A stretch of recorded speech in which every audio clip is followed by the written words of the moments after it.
World Cup day number 21, and let's get talking about the matches because, well, there's only one left, and that's the final. So the first semi-final to be played was Argentina versus Croatia. Right out of the gate, that match turned out to be Messi's 25th World Cup appearance, making him the joint most capped player in World Cup history alongside Lothar Matthäus, which in a way means that even more impressively, playing the final will put him at the top of the list all by himself in what more than likely will be his last World Cup match ever. It couldn't get more poetic than that. So when it comes to the actual match, it took about 30 minutes for things to get going, and even then, all we got at first was one mediocre attempt from each team. However, right after those, Julian Alvarez put in an incredible run, and one-on-one with the goalkeeper, he tried to dink it over him, only for Livakovic to tackle him into the shadow realm and give away a penalty. Which, of course, Messi did not waste, getting Argentina in front. But if that first run by Julian Alvarez was impressive, then he took the ball in his own half and took it all the way, nearly carrying it into goal all by himself. It was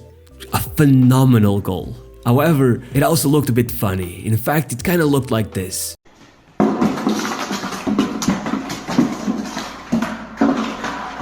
And yeah, after an incredible miss by Kramaric, we arrived at halftime, and well, from there on out it was pretty much done. I mean, Croatia has never managed to turn a World Cup game around after being down 2-0 at halftime. So it was very unlikely for this match to be the one where that finally happened. Regardless, the second half started with Messi creating an incredible chance, but then also wasting it with a poor shot. However, 10 minutes later, he created an even more incredible chance, and this time around, he passed it back to Julian Alvarez, who did not miss, setting the result at 3-0 for Argentina. By the way, just look at this angle some fan managed to record from the stands. It's outstanding.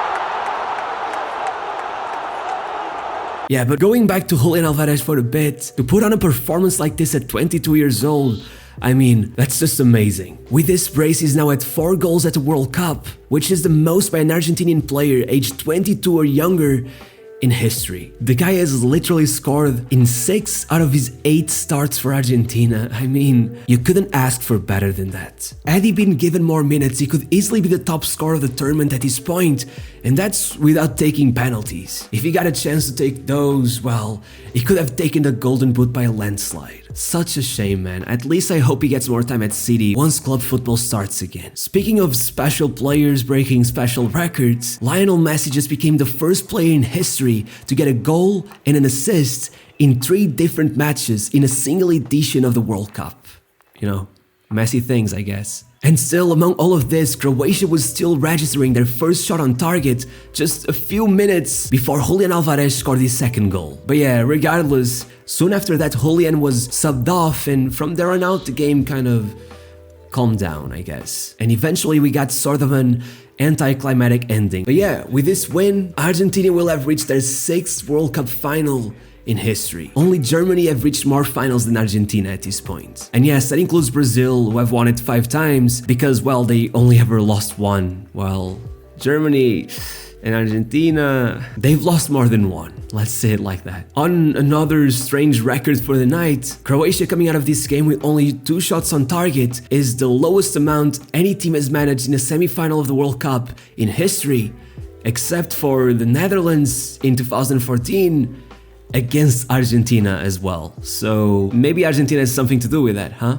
Speaking of 2014, it's unbelievable to think that Messi is gonna be at a World Cup final again 8 years later. Just like the longevity. Who could have guessed it back then? I'm pretty sure everyone thought that 2018 would have been his last attempt. But yeah, here we are now. And yeah, just one final note on that Argentinian game. You gotta see the celebrations in Buenos Aires. Things are really getting out of hand. trapos y las banderas. Voy a alentar a Argentina donde sea. Okay, so now that that's done, France versus Morocco. And just quickly before getting into the match, this video is kinda dumb, but I think it's still funny enough that it is worth showing, so here you go.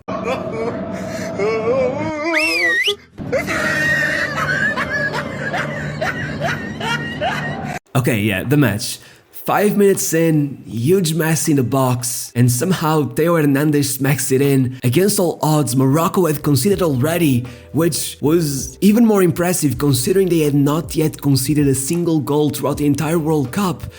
And it left the match in a really awkward place. Morocco were literally dominating possession against France. I don't think anyone was expecting that, especially after watching how they played over the last few matches. Still, despite all of that, it was still France who was getting most of the big chances. But then, out of nowhere, Yamik came out with a bicycle kick that could have easily been the goal of the tournament had it not been for Loris getting a hand on it. What could have been? The underdogs in a World Cup semi-final equalizing through a bicycle kick? That just sounds like a fairy tale. I guess maybe that's why it didn't go in. Regardless, suddenly it was time for the halftime break, and unfortunately for Morocco, France has never lost a World Cup game in which they were leading at halftime. It happened 26 times, they won 25, drew the other, and never lost. So things weren't looking good. But then, well, Morocco completely dominates the second half. I mean, 66% possession. I'm telling you, the amount of times I saw that ball dancing around in France's box and still not going in looked like Morocco were completely out of luck. And by the way, on that same note, it's absurd how despite them getting so much time on the ball, En-Nesyri only touched it 3 times. 3. That's it. That is literally an all-time record. No player in the history of the World Cup has played 60 minutes or more in a single match and touched the ball less than 3 times. I mean, just the number by itself sounds absurd enough that you could have probably guessed it by yourself. But yeah, like I said, Morocco seemed to have ran out of luck, and of course, on that note, out of nowhere, Mbappé pulled a bit of a magic trick, somehow getting in the middle of 6 defenders and still finding a way to get the ball to Mohani at the far post.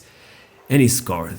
2-0 for France, and the game was pretty much wrapped. Quick note though, Mohani had literally just been subbed in 44 seconds before scoring the goal, meaning this was the second fastest goal scored by a substitute in the history of the World Cup. And if you're interested who was the fastest, it was scored by this player whose name I cannot pronounce, against Nigeria in 1998 in just 26 seconds. But yeah, moving on. From there on out, Morocco ran themselves to the ground trying to get the goal, but it never came. At one point towards the very final minutes of the match, they even forced France to a goal line clearance, but nothing.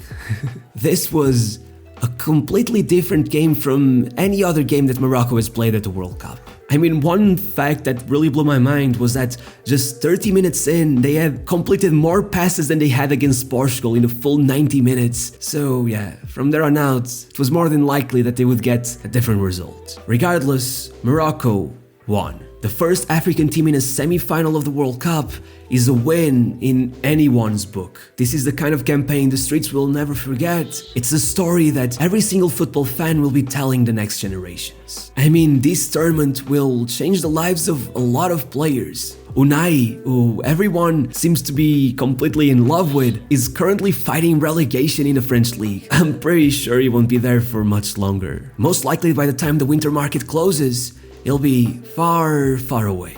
But yeah, regardless, congratulations to Morocco, but let's get back to France. Back-to-back World Cup finals. Incredible. They're the first nation to do it since Brazil in 2002, and they're the first Europeans to manage that in 32 years. Last time it happened was Germany in 1990. It must be an incredible feeling for every single player on that team who was also present in the final back in 2018, but above all, it must be something else for Mbappé. I mean, the possibility of having 2 World Cups to his name at 23 years of age is just wow.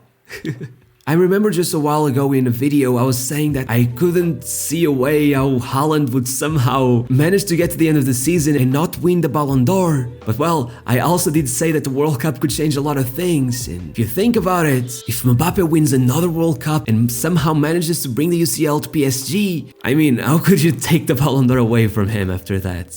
this rivalry is gonna be amazing if it keeps going like this. But yeah, France versus Argentina in the final. Last time we saw these two teams face each other in World Cup, the match was a 7-goal blockbuster, so obviously I have great expectations for the final. It could be one of the greatest ever, just like completely wild. So yeah, Sunday is gonna be a great day.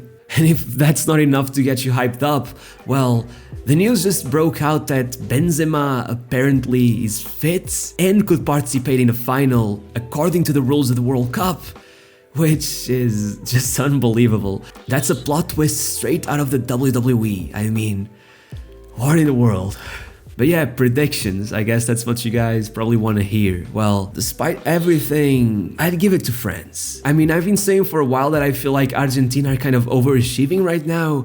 They haven't been that impressive in my opinion, though to be fair, 3-0 win to Croatia is certainly something to brag about. But France, well, this team has been together for a long time. They have survived so many adversities. I mean, have you seen how many of their star players they are missing at this tournament? It's unbelievable. And still, their bench is just wild. The depth of that squad is something for the history books. And I believe that having those kinds of super subs could give them the edge over Argentina. But regardless, it's surely gonna be an incredible match, and as a neutral, that's pretty much all that I care for. So I guess that's it. I'll see you on the next video. Bye!